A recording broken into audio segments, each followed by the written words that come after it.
Toby and Henrietta were enjoying their new job on the Island of Sodor, but they do look old-fashioned and did need new paint.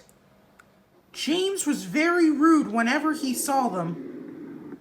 "Yeah, what dirty objects," he would say. At last, Toby lost patience.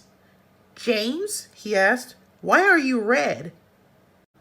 "I am a splendid engine," answered James, "ready for anything. You never seen my paint dirty." "Oh," said Toby innocently, "that's why you once needed bootlaces, to be ready, I suppose." James went redder than ever, then snorted off. It was such an insult to be reminded of the time a bootlace had been used to mend a hole in his coaches.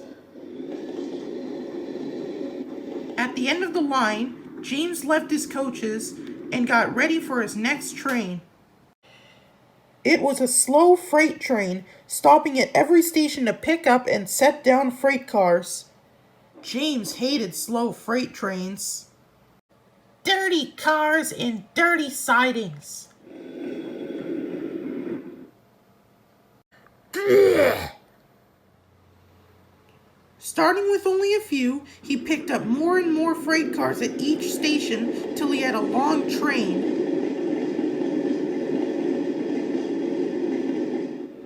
At first, the freight cars behaved well, but James bumped them so crossly that they were determined to get back at him. Presently, they reached the top of Gordon's Hill. Heavy trains halt here to set their brakes. James had had an accident with freight cars before and should have remembered this. "Wait, James, wait," said the driver, but James wouldn't wait. He was too busy thinking what he would say to Toby when they next met. The freight car's chance had come. "Hurrah, hurrah," they laughed, and banging their buffers, they pushed James down the hill.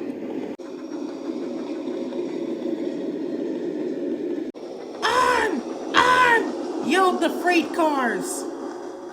"I got to stop! I got to stop!" groaned James.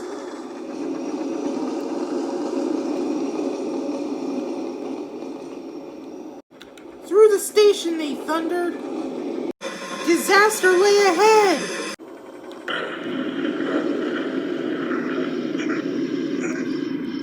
Something sticky splashed all over James.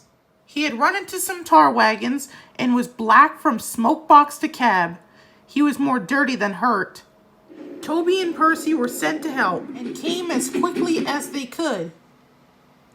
"Look here, Percy," exclaimed Toby. "Whatever is that dirty object?" "That's James, didn't you know?" "It's James's sheep," said Toby, "but James is a splendid red engine, and you never see his paint dirty." James pretended he hadn't noticed. Toby and Percy cleared away the unhurt cars and helped James home.